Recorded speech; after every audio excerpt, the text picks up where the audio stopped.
Are you telling me that people who live in America, who've got all the disposable goodies out of a supermarket that they like, but who can't breathe fresh air, who can't drink clean water, who are afraid to drive out on the freeway because they're going to be out there for 5 hours and they'll be poisoned, who can't buy food out of the supermarket because it's got pesticides all over it? Are you telling me that they've got a great standard of living because they can watch Miami Vice on their video and run their air conditioning unit whenever they want to? I don't think that they have.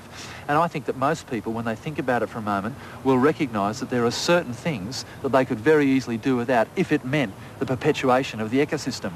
And public opinion polls show us that people are prepared to pay to look after their environment, and they're prepared to consider in their work, in their consuming habits, in their votes for political parties, environment as being a major part of it. And that's the solution. The solution is people's attitudes, people changing, people innovating, people adopting technologies which take into account the fact that Earth is fragile, and people deciding that they're not going to be greedy about the world, but they're going to actually attempt to share it and look after it a little bit more. And I know there's plenty of people that think that way.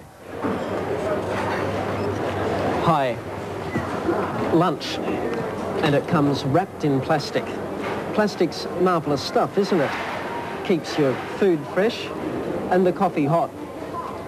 The trouble is, what do you do with it when you've finished?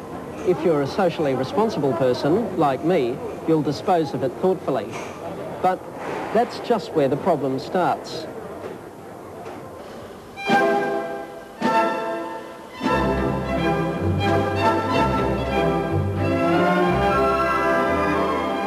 Like diamonds, plastic is forever. It won't decay, and much of it is used once, then thrown away. The plastic industry claims that only 6% of litter is plastic. That's true by weight, but plastic accounts for more than a quarter of our total volume of rubbish. The sheer volume of litter has become a public relations problem for the entire industry. It's a dilemma. We use so much plastic because it's so amazingly cheap to make. A well-understood and efficient process turns chemicals from crude oil into plastic. Last year, for example, the industry guzzled up 400,000 tonnes of crude oil just to make checkout bags for supermarkets. The consumer has selected plastics and plastics packaging as its choice, and there are a lot of advantage in it because there are a lot of advantages to the consumer.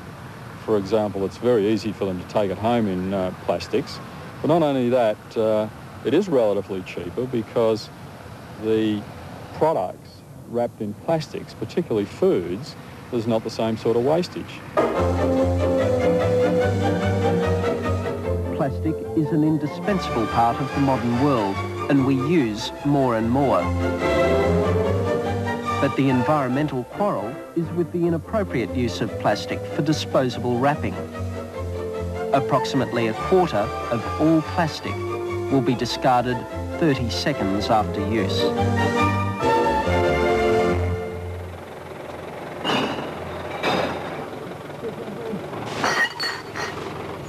One answer could be recycling.